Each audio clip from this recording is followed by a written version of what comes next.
एक व्यक्ती होती जी उच्चवर्णीय होती आणि उच्चवर्णीय व्यक्तीने म्हटलं की विस्की में विष्णु बसे है, रम में बसे है राम. आणि त्या व्यक्तीला भाजपने प्रवेश दिला कारण ती व्यक्ती अवर्ण नव्हती, ती व्यक्ती प्रस्थापित समूहात नव्हती. पण मी चर्चेची सुरुवात करणार आहे ती जयदीप कवाडे यांच्यापासून. जयदीपजी, माझा आवाज येतोय?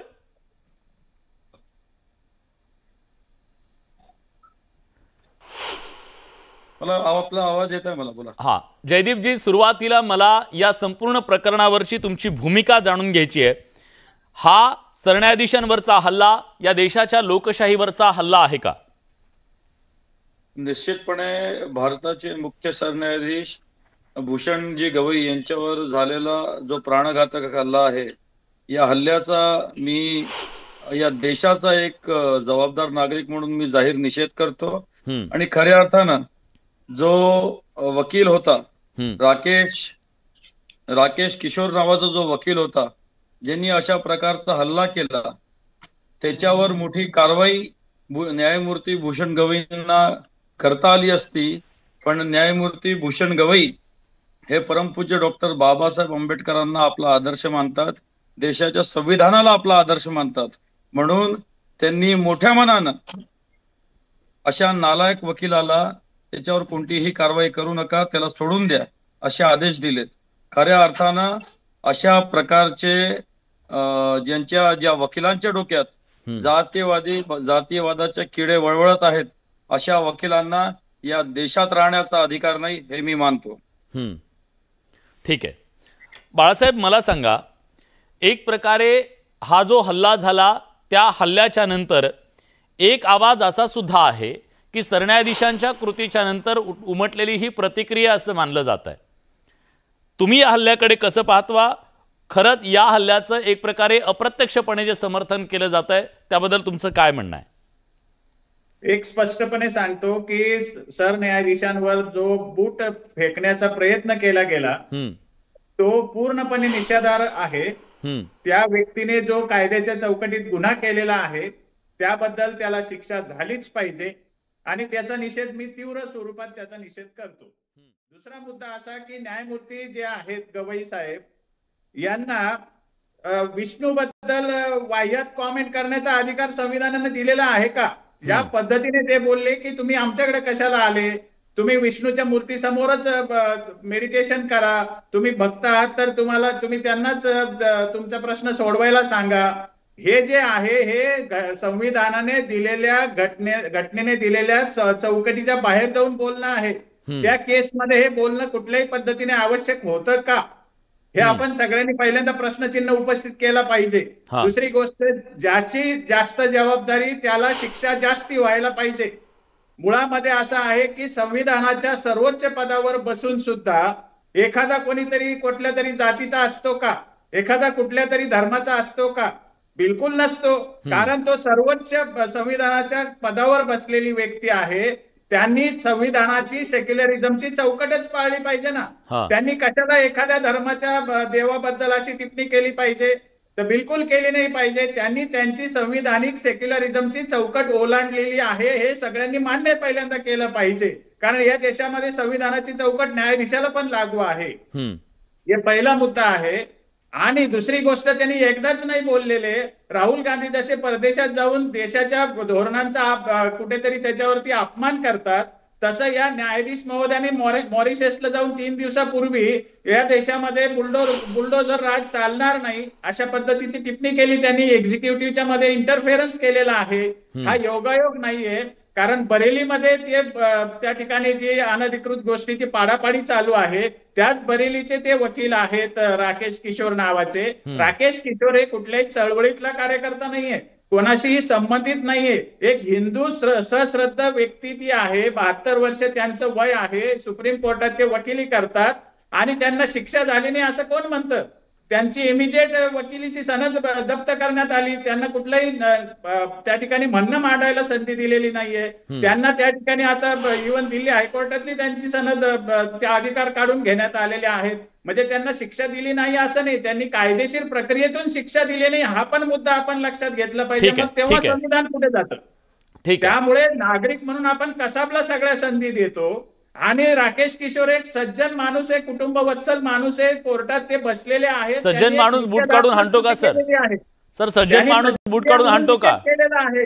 प्राणघातक हल्ल्याचं तर सुतराम शक्यता नाहीये त्याच्यामध्ये. सगळ्यांसमोर त्याने निषेध म्हणून बूट फेकलेला आहे, हे त्याने मान्य केलेलं आहे. हे सगळ्यांनी त्याचा निषेध पण केलेला आहे. नाही सर सर सर तुम्हाला त्याचं गांभीर्य तुमच्या लक्षात आलंच असेल, याच्याबद्दल कुठलं दुमत नाहीये. पण त्या सगळ्याला सज्जन म्हणणं हे कितपत योग्य, हाही मला प्रश्न पडलेला आहे. सुषमा, कारण असं आहे की त्याने हिंदू धर्मीय म्हणून त्याच्या भावना दुखवल्या गेलेल्या आहेत. त्याच्यावर कुठलाही गुन्हा अद्याप दाखल झालेला नाही. मागच्या आयुष्यामध्ये त्याने कोणतेही घटनात्मक किंवा असं कृत्य केलेलं नाही की त्याला तुम्ही दुर्जन म्हणावं. त्यामुळे तो सज्जनच आहे. ठीक आहे. सुषमाताई आपल्यासोबत जोडले गेलेले आहेत. सुषमाताई, ऐकलं तुम्ही, उजव्या विचारसरणीकडून अप्रत्यक्षरित्या समर्थन केलं जाते या सगळ्याचं, म्हणजे त्या व्यक्तीचं म्हणतोय, कृतीचं नाही. मी करेक्ट करतो सर, मी अजिबात त्याच्यात हे करणार नाही, त्या लबाडी आपल्याला जमत नाही. जे आहे ते आहे, त्या व्यक्तीचं समर्थन केलं जात आहे. काय म्हणायचं याला? पहिल्यांदा तर न्यूज 18 लोकमतचे मी आभार मानते की चला किमान एका वाहिनीला तरी वाटलं की 72 तासाने का होईना या विषयावर चर्चा करणं गरजेचं आहे. सो तुमचा आभार आणि अभिनंदन. आता जरा मुद्द्याकडे येऊया. ज्या पद्धतीने आता मांडणी झाली, खरं तर पॅनलमध्ये 3 उजव्या विचारसरणीची लोक बसलेली आहेत आणि 3 विरुद्ध 2 अशी एकूण मांडणी, म्हणजे जसं उजव्या विचाराचं बहुमत कसं होईल याचं व्यवस्थित याचं समीकरण आहे. पण तरी सुद्धा आता जे काही मुद्दे मांडले, मी जरा आठवण करून दिली पाहिजे. चंद्रकांत पाटील मंत्री महोदय असताना चंद्रकांत पाटील यांच्यावर पिंपरी चिंचवड मध्ये एका व्यक्तीने पेनातली शाई फेकली होती आणि त्यावर चंद्रकांत पाटील म्हणाले की जाऊ दे, सोडून द्या, आम्हाला काही बोलायचं नाही. म्हणजे सेम जसा प्रत्येक वेळेला एक पवित्रा घेतला जातो आणि तो घेणं सुद्धा त्या लौकिकाला साजेसा असतो, जो आताही भूषण गवईंनी पण घेतला.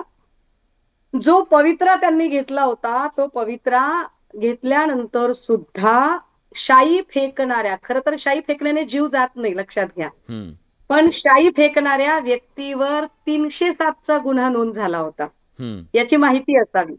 आता शाई फेकल्यावर 307चा गुन्हा नोंद होतो, त्याच ठिकाणी एक व्यक्ती, या देशाची सर्वोच्च न्यायसंस्था, ज्या न्यायसंस्थेला संसदीय कामकाजात एखादा कायदा होतो तो कायदेशीर आहे की नाही हे ठरवण्याचा अधिकार आहे, अशा अधिकार पदाच्या खुर्चीवर बसलेली व्यक्ती, बरं ती एकटी आहे का त्या डायसवर? नाही, त्याच्या आजूबाजूला अजून इतर न्यायाधीश बसलेले आहेत. एरवी आपण कोर्टाच्या वर नुसती टिप्पणी केली तरी कोर्ट ऑफ कंटेम्प्ट केला जातो आणि त्याच्यावर गुन्हा नोंद होतो. परंतु एक व्यक्ती बूट फेकते आणि बूट फेकताना इतरही न्यायाधीश आहेत. एकूण संपूर्ण न्यायपीठाचा तो अवमान आहे, एका व्यक्तीचा नाही, तो संपूर्ण न्यायपीठाचा, या देशाच्या सर्वोच्च न्यायसंस्थेचा अपमान आहे. विशेष ती व्यक्ती एका अवर्ण समूहातून येते म्हणून तो अवमान आहे. मी पुन्हा एकदा रिपीट करते आपल्या चॅनलवर अत्यंत जबाबदारीने, कुठल्याही समाजातून आली तर अपमानच आहे. त्याला जातीचं कोंदण द्यायची पुन्हा काय आवश्यकता आहे? नाही, त्याला जातीचं कोंदण मला द्यावं, विलासजी, मला त्याला जातीचं कोंदण द्यावं लागेल. मला वाटलंच होतं की असं म्हटलं जाईल की याला जातीचं काय कारण आहे, तर त्याचं माझ्याकडे लगेच उत्तर तयार आहे. प्रस्थापित समूहातली व्यक्ती जेव्हा काही टिप्पणी करते तेव्हा त्याला किती शिक्षा करायची? मनुस्मृतीने सांगितलं की अवर्णातली एखादी व्यक्ती जर प्रस्थापितातल्या स्त्रीला जर छेडखानी करत असेल, विनयभंग करत असेल, तर त्याला देहदंडाची शिक्षा झाली पाहिजे.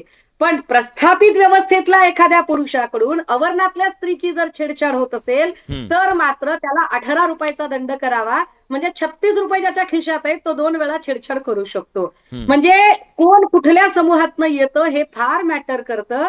किरण रिजिजू यांचं स्टेटमेंट आल्यानंतर किरण रिजिजूंच्या बद्दल काय केलं गेलं, माझ्याकडे अशी अनेक उदाहरणं. ठीक आहे, आपण नको जायला, मला बाकी पाहुण्यांकडे पण जायचं आहे. मुद्दा हा आहे की त्या व्यक्तीला कारवाई का झाली नाही तुमचं म्हणणं आहे. मी उत्तर घेतो. भाजपचे प्रवक्ते विश्वास पाठक आपल्या सोबत आहेत. त्या व्यक्तीवर लक्षात घ्या, त्या व्यक्तीवर नुसता कोर्ट ऑफ कंटेम्प्ट नाही तर त्या व्यक्तीवर अॅट्रॉसिटी सारखा सुद्धा गुन्हा दाखल झाला पाहिजे. या देशातल्या सर्वोच्च न्यायसंस्थेच्या सरन्यायाधीशांवर त्यांना न्याय मागता येत नसेल तर काय उपयोग आहे त्या व्यक्तीचा? काय कारण, काय बोला. अट्रॉसिटी करण्याचं कारण सांगा ना. ते न्यायाधीश आहेत तिथे ओपन मधून तिथे जाऊन बसलेले आहेत, ते बौद्ध आहेत, ते कुठलेही त्यांना जातीचा संबंध नाही. अट्रॉसिटी कशी होणार त्यांचं? बर, मग मी न्यायाधीशाच्या याच्यावर विरुद्ध पुन्हा एकदा एखाद्या गोष्ट झाली तर अट्रॉसिटी कशी होते? संबंधित व्यक्ती ही अमुक एका जात समूहातून आलेली आहे म्हणूनच कोणी त्या सांगितलं जात व्यक्तीबद्दल समजून इतक्या. आहेत, बौद्ध म्हणून आहेत ते, तिथे जात नाहीये त्यांना. अच्छा 75 अच्छा वर्षापूर्वी त्यांच्या फॅमिलीने बौद्ध धर्म स्वीकारला आयला आणि त्यांच्या काय 3 पिढ्या गेलेल्या आहेत. ते बौद्ध काय म्हणून जन्मलेले आहेत. कुठली विलासजी, जात आहे कसं त्यांची? व्हायचं? ठीक आहे, ठीक आहे. नाही, चॅनल हा हा विलास भैया, चॅनलने इतक्या महत्वाच्या विषयावर चर्चा भरवली खरी, हे महत्वाचंच पण बोलतोय. चर्चा तुम्ही भरवताना अट्रॉसिटी जो मागे कोरम लावू आहे नका तो कोरमच अशा पद्धतीने तुम्ही ठेवता की त्याच्यामध्ये 3 उजव्या ताई तुम्ही विचारसरणीची सक्षम आहेत ना. आणि- आम्ही असे कोणी आणलेलं नाही, तुमच्यासारख्या अभ्यासू जो मांडणी माणूस- करणाऱ्यांना बोलवलेलं आहे. अरे ज्या माणसाला अट्रॉसिटीचा अर्थ कळत नाहीये, किंबहुना कळला तरी अरे जाणीवपूर्वक तुम्ही जो सांगितलं माणूस का? तुम्हाला कळून काय त्याला कळतं? अट्रॉसिटीकडे घेऊ अट्रॉसिटीचा शकत नाहीये ठीक आहे, आणि एक अपेक्षा तुम्हाला करायची त्याचं काम की- बर बर त्या- त्या मुद्द्यावर येतो मी, त्या आपण मुद्द्यावर येतो. मला अजून 2 पाहुण्यांना या चर्चेमध्ये आणायचं आहे. मुद्दे वेगवेगळे आहेत. विश्वास पाठकजी, देशाच्या सरन्यायाधीशांवरती जेव्हा हल्ला होतो, पंतप्रधानांपासून सामान्य माणसापर्यंत सगळ्यांनी त्याचा निषेध व्यक्त केला, पण संबंधित व्यक्तीवरती कठोर कारवाई का झाली नाही हा सवाल उपस्थित केला जातोय. मुळात भाजपची याच्याबद्दलची भूमिका काय? विलासजी, खरं तर सरन्यायाधीशांवर ज्या कोणी व्यक्तीने अशा प्रकारचं कृत्य केलं ते अतिशय निषेधार्ह आहे. त्या व्यक्तीचं बॅकग्राऊंड किती चांगलं असलं, तो जरी 72 वर्षाचा असला तरी त्यांनी हे केलेलं कृत्य हे चुकीचं आहे, त्याचा निषेधच करायला पाहिजे. त्याला डिफेंड करण्याचे कारण नाही. म्हणूनच अतिशय वेगाने आणि ताबडतोब देशाचे प्रधानमंत्री नरेंद्र मोदीजी असो, आपले राज्याचे मुख्यमंत्री असो किंवा सगळ्या नेत्यांनी आम्ही त्याचा विरोधच केला, त्याचा धिक्कारच केला. ते चुकीचंच आहे. आता या सगळ्या गोष्टींवर पार्श्वभूमीवर खरं तर सिरियस चर्चा चालू असताना इथे अॅट्रॉसिटी, मनुस्मृती वगैरे हे घालून एक प्रकारचं डायव्हर्जन आहे आणि आपली मानसिकता दाखवण्याचा हा एक प्रकार आहे. मला एवढंच सांगायचं आहे की त्या वकील महोदयांना, राकेश किशोर, ते स्वतः वकील आहेत. जर त्यांना असं वाटलं असेल की माननीय सरन्यायाधीशांनी काहीतरी त्यांची सीमा ओलांडलेली आहे, तर तिथे देखील कायद्याचा आधार त्यांना घेता आला असता. ते कोर्टात गेले असते. त्यांनी म्हटलं असतं की सरन्यायाधीश जरी खुर्चीवर बसलेले असले तरी त्यांनी एक व्यक्ती म्हणून कुठेतरी चूक केलेली आहे असं मला वाटतं, म्हणून त्याच्यावर ते ऍक्शन घेऊ शकले असते. आणि मला तर असं वाटतं की सरन्यायाधीशाने देखील अशा व्यक्तीला ताबडतोब कंटेम म्हणून तर ऍक्शन जर घेतली असती तर या गोष्टीला चांगला आळा बसलाच असता. आता राहिला प्रश्न सरकारचा, सरकारकडनं नक्कीच याच्यावर ऍक्शन घेतलं जाईल. अशा प्रकारचे कृत्य परत होणार नाही या दृष्टीने सरकार नक्कीच त्याच्यावर कारवाई करेल. ठीक आहे. आनंद वे आपल्या सोबत आहेत. आनंदजी, हा देश लोकशाहीनं चालतो याच्याबद्दल मला वाटतं तुमच्या मनातही कुठलं दुमत असण्याचं काही कारण नाही. मग या देशातल्या लोकशाहीमध्ये प्रत्येकाला जसं अभिव्यक्ती स्वातंत्र्य आहे तसंच न्याय मागण्याचा सुद्धा अधिकार आहे. जर समजा क्षणभर सर्वोच्च न्यायालयाच्या सरन्यायाधीशांकडून एखादी टिप्पणी झाली, त्याच्यामुळे भावना दुखावल्या असतील, तर त्याच्या विरोधात सुद्धा न्याय मागण्याचा अधिकार या देशात आहे. मग बेकायदेशीर कृती करून या देशाच्या संविधानावर हल्ला करण्याचा अधिकार कुणी दिला आणि त्याचं समर्थन कसं काय होऊ शकतं? विलाजी, मला वेळेचं बंधन नेहमी मर्यादा मान्य असतात. मी खूप वेळेवर बोलणार आहे. सुषमाताईंचा प्रत्येक मुद्दा मी खोडू शकतो, पण त्या विषयावर मी आत्ता जाणार नाही. सर्वात महत्वाचं एक लक्षात घेऊ आपण, जज साहेबांच्या एका भूमिकेला, एका मताला ती रिएक्शन होती सगळ्यात पहिलं, आणि ती व्यक्तिगत होती ना. असं कुठे घडलंय का की किशोर साहेबांनी संपूर्ण न्याय व्यवस्थेवर अविश्वास दाखवलाय? आता सुद्धा आपण जे मागचे 3 दिवस चर्चा करतोय, गवई या एकट्या साहेबांचं आणि किशोर असं व्यक्तिगत सगळे जण असतात, ते कुठं बसले? व्यक्ती राहत नाही तिथं. ते जेव्हा डायसवर बसलेले तिथं व्यक्ती राहतात का? विलाजी, मला पूर्ण बोलू द्या प्लीज. तुम्ही मध्ये बोला, मी मला अर्थच नाही ना माझ्या बोलण्यात. नाही, तुमचं काय सगळंच ऐकून थोडंच घेणार मी, प्रतिप्रश्न विचारणार ना तुम्हाला. 3 दिवस चर्चा होत असताना दुसऱ्या 2 न्यायाधीशांची नावं सुद्धा घेतली जात नाहीत. आपण तिथं जात काढतोय, न्यायाधीशाची गरजच नाहीये. माझं म्हणणं काय माहिती का, कोणीही या गोष्टीचं समर्थन करायला नाही. किशोरांना शिक्षा सुद्धा व्हायला पाहिजे, ही आमची भूमिका आहे. पण तुमच्या विष्णूकडे जा आणि तुमची भूमिका मांडा. हे हिंदूंचा अपमान करणारं वाक्य नाहीये का, हे मला सांगा सगळ्यात पहिलं. मग जर असंच करायचं, मग न्याय व्यवस्था गरजच नाही. देवाला नवस करा, नारळ फोडायचा. नारळ इकडे वाढलं की त्याची जागा, नारळ इकडे वाढलं तर त्याची जागा, असं करून टाका. माझं स्पष्ट आरोप आहे, गवई साहेबांनी अंधश्रद्धा वाढवणारं ते विधान केलंय. तुम्ही देवाकडे जा, याचा अर्थ असा की आमच्याकडे यायच्या आधी तुम्ही देवाकडे जा. आम्ही पुरोगामी महाराष्ट्रात राहतो, आम्ही पुरोगामी भारतात राहतो. आणि हे जे वाक्य आहे ते एखाद्या मुस्लिम समाजाविषयी, एखाद्या ख्रिश्चन समाजाविषयी गवई साहेबांनी पुन्हा एकदा बोलून दाखवावं की तुमचे वक्ते आहेत ना, तुम्ही अल्लाकडे जा, आम्हाला सांगून दाखवा, आम्ही ते मान्य करू. लक्षात घ्या, जर गवई साहेबांचं म्हणणं आता कुठेतरी येते की कुठेतरी ते बोलताना चुकलेत, बोलताना नको होतं बोलायला, तर त्यांनी एक स्टेटमेंट द्यावं ना की मला असं म्हणायचं नव्हतं, माझी अशी भूमिका नव्हती. त्यांनी एका अर्थी किशोरजींना माफ करून स्वतःच्या भूमिकेचं त्यांनी माघार घेतली असं सुद्धा दिसतंय. असं सगळं घडत असताना हिंदूंना फक्त चेपायचं, हिंदूंना फक्त दाबायचं. तुम्ही विष्णूची पूजा करतायत नसतं, तुम्ही शंकराची पूजा करा. ह्या काय प्रकारे मला कळत नाही. मी कोणाची पूजा करायची माझी भूमिका आहे. मी विचारतो जयदीप आपल्या सोबत आहेत. नाही थांबा विलाजी, थांबा. माझा कायद्यावर विश्वास आहे म्हणून तुम्ही कोर्टात गेलोय ना.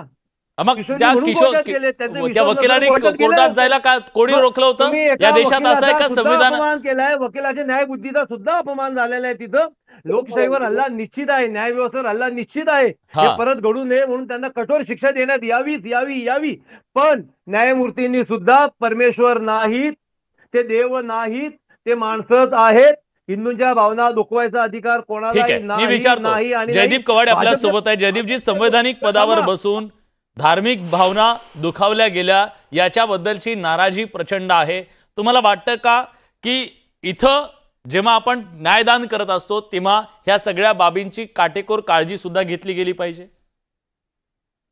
निश्चितपणे मला वाटतं की ज्या प्रकारे शिवसेनेचे नेते आमच्या भगिनी आदरणीय सुषमाताई अंधारे यांनी सांगितलं की सर्वोच्च न्यायाधीशावर जर का अशा प्रकारचा हल्ला होत असेल तर त्याच्यावर कायदेशीर कारवाई झालीच पाहिजे.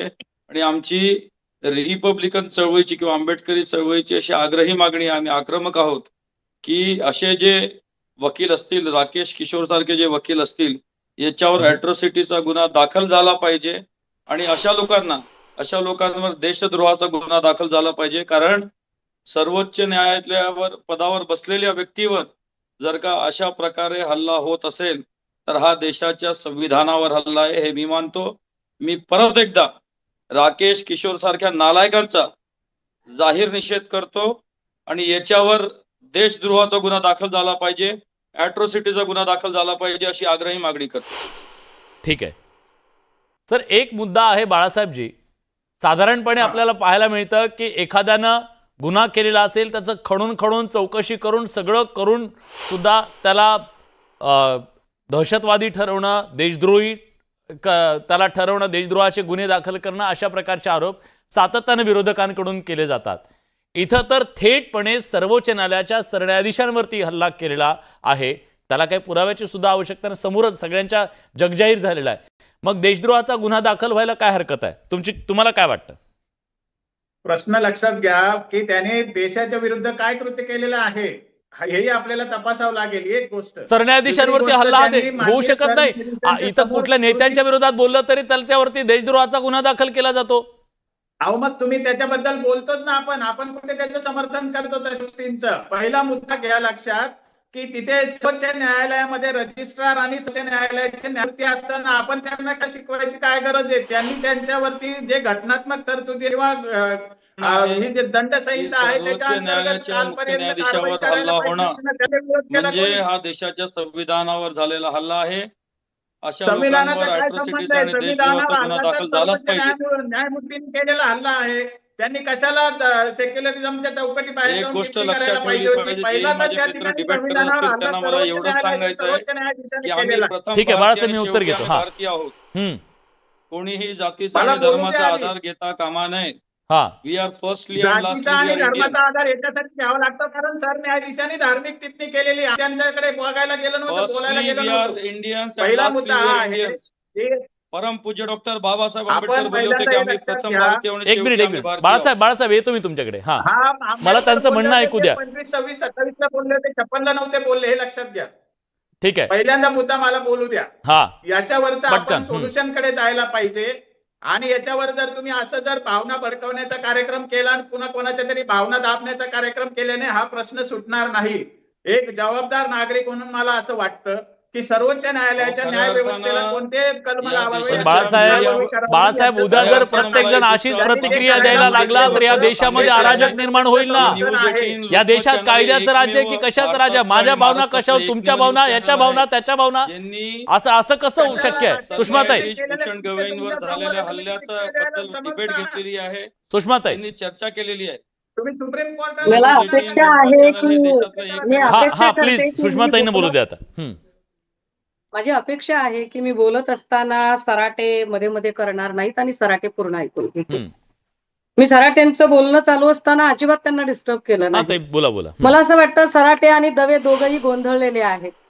एकीकडे सराटे किंवा दवेंचं असं, सराटेंचं असं म्हणणं आहे की तुम्ही कशी काय जात शोधून काढताय बरं, ते न्यायाधीश आहेत, संपला विषय, ते न्यायाधीश आहेत, जात शोधून काढू नका.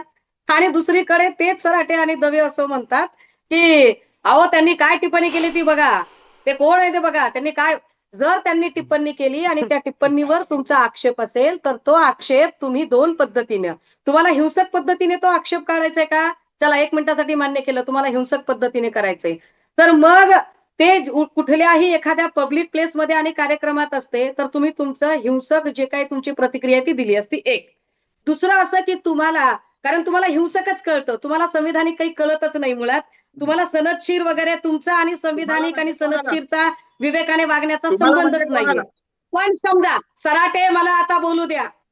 आणि दुसरी गोष्ट अशी की जर तुम्ही त्याला संस्था म्हणून मान्य करताय की त्याची जात कशाला काढताय त्या माणसाची, तर मग तुम्ही तिथे का बरं हल्ला केला? आणि जर तुम्ही संस्था म्हणताय तर एका देशाच्या सर्वोच्च न्याय संस्थेवर हल्ला झाला हा राष्ट्रद्रोह नाही? अरे तुम्ही साधा एक पेनाची शाई फेकली तर तुम्ही 307चा गुन्हा दाखल करता आणि काय भडकाऊ वक्तव्य सांगतायत सराटे की भडकाऊ वक्तव्य करतायत. अरे जेव्हा संग्राम भंडारे, पडळकर किंवा राणे किंवा ही सगळी माणसं भडकाऊ वक्तव्य करतात तेव्हा सराटेसारख्या लोकांचं डोकं कुठे गेलेलं असतं? काय यांना कळत नाहीये का की या देशाच्या सर्वोच्च न्याय संस्थेवरती हा हल्ला आहे? काय यांना कळत नाहीये का की 8 तास लागतात या देशाच्या राष्ट्रप्रमुखाला व्यक्त व्हायला? देशाचा एक मिनिट येतोय राहत असेल. आता तिसरी गोष्ट, थांबा जरा सराटे, थांबा. फार ऐकलं तुमचं, मी फार ऐकलं तुमचं. आपण एकमेकांचा सन्मान ठेवा प्लीज. वैयक्तिक नको. तुम्हाला सराटे फार कळायला लागला तुम्हाला, ऐकून घ्या. डोक्यावर बसाल का आमच्या? डोक्यावर बसता का तुम्ही? नाही प्लीज वैयक्तिक नको, आपण मुद्दे मांडा प्लीज. ही आपण सुषमाताई विलास भैया, तुम्ही एखाद्या वेळेला गुणरत्न सदावर्ते आम्हाला विचारायचा होता गुणरत्न प्रश्न की सदावर्ते तुम्ही तुम्ही बाजू घेता ना? बाजू घेणार. संविधान तुमच्यासाठी पण आहे, संविधान काही तुमच्यासाठी नाही की एकाला एक न्याय देता आणि दुसऱ्याला दुसरा न्याय देता. तुम्ही लावता एकाला एक न्याय. ठीक आहे सुषमाताई मी त्यांचं उत्तर घेतो. तुम्ही त्याला, तुम्हाला अंडू पांडू वाटते का ही गोष्ट? बाळासाहेब बोला. त्या पद्धतीने नाही चालणार नाटक. हा सुषमाताई मी त्यांचं उत्तर घेतो. बाळासाहेब उत्तर द्या. सांगा ना कशाबद्दल उत्तर पाहिजे? आम्ही कोणतं उचकवण्याचं वक्तव्य केलेलं आहे? आम्ही संविधानाच्या चौकटीतच आमचा न्याय मागतोय ना. आम्हाला हे माहिती आहे ना की आमच्या परमेश्वराबद्दल कोर्टाच्या त्यांचं म्हणणं आहे आता हिंदुत्ववादी नेत्यांकडून ज्या प्रकारची वक्तव्य केली जात आहेत, भडकवण्याची वक्तव्य केली जात आहेत, त्याच्याबद्दल तुम्ही का बोलत नाहीयेत? अहो मी बोललेलो आहे, मी बोलत नाही यांना काय माहितीये? मी बोलतो असं मी बोललेलो आहे. राणेने श्लोक म्हटले, रिधुरीने काही श्लोक म्हटले का? श्लोक म्हटले त्यांनी, हे भडकावलं नव्हतं का? राणेने जे केलं ते काही संस्कृतचे श्लोक आणि पूजा अर्चा होती का? मेंदू गहाण टाकलाय. ठीक आहे सुषमाताई मी विचारतो. मेंदू गहाण टाकला का तुम्ही? ठीक आहे सुषमाताई मी विचारतो. आनंद दवेजी ज्या प्रकारच्या भावना आता या पद्धतीनं दुखावल्या गेल्या समजा सरन्यायाधीशांच्या त्या वक्तव्याच्या नंतर, पण भडकाऊ विधानं ज्या प्रकारची केली जात आहेत, हिंदुत्ववादी नेत्यांकडून ज्या प्रकारची भडकाऊ विधानं केली जात आहेत, त्या सगळ्याच्या बद्दल सुद्धा तुमची प्रतिक्रिया काय येत नाही? मग नाही, माझ्या पाहणीत तरी आतापर्यंत एकाही हिंदुत्ववादी कार्यकर्त्यांनी किंवा पदाधिकाऱ्यांनी भडकाऊ विधाने केलेली नाहीत. आम्ही आमची भूमिका मांडली की आमच्या देवाचा एकेरी उल्लेख नको होता, आमच्या देवाची टिंगलावा नको होतं की जा विष्णूला सांगा तू तुझी मूर्ती आवरून घे. हा सुद्धा आमच्या धर्माचा अपमान आहे. आणि सगळ्यात महत्वाचं अंधश्रद्धा वाढवणारं ते विधान म्हटलं आम्हाला. मग त्याच्यावर आम्ही व्यक्त व्हायचंच नाही का? लोकशाहीनेच अधिकार दिलाय. त्या खुर्चीने ऐका ना सुषमाताई, तुम्हीच काय अँकरिंग करा, तुम्हीच करा अँकरिंग. विलाजी आपण तुम्ही या साईडला. तुम्ही लोकांना सांगता माझ्या मध्ये बोलू नका, माझ्या कशाला मध्ये मध्ये बोलता तुम्ही? मग न्यायाधीशांनी ती मर्यादा, न्यायाधीशांनी ती मर्यादा, नाही त्यांचं म्हणणं आहे संग्राम भंडारे सारख्या व्यक्तींनी जे वक्तव्य केलं त्याच्याबद्दल तुमचं काय मत आहे? मी विचारतो ताई, मी विचारतो. त्यांना सांगा चर्चेची एक वेळ असते अर्धा तास पाऊण तासाची. प्लीज थांबा, मला त्यांना विचारू द्या. हा, त्यांना एक सगळ्यात महत्वाचं सांगा, चर्चेची अर्धा तासाची वेळ असते, विषयांतर करू नका. हा, तुम्ही बोला, तुम्ही सलग बोला, तुम्ही सलग बोला. ताई आणि जो व्यक्ती उपस्थित नाहीये माझी विनंती आहे कशाला बोलायचं? तुमच्या हिंदुत्ववादी नेत्यांमध्ये धमक नाही राहिलेली कोणाची? शिवसेनेत कोणाची धमक नाही राहिली का आमच्या देवाचा का अपमान केला? एवढं भोगतोय आपण तरी सुद्धा तुम्हाला धमक होत नाहीये की का आमच्या देवाचा अपमान होतोय, का विष्णूचा अपमान होतोय, का अंधश्रद्धा वसरलं जातं ते? काही नाही. आम्ही सांगतो आमच्या भावना, हिंदूंच्या भावना दुखवल्या गेल्या ते निश्चित आहे. किशोरजींनी काय केलं आम्हाला काही देणं घेणं नाही. किशोरजी चुकलेत, किशोरजी चुकलेत, किशोरजी चुकलेत.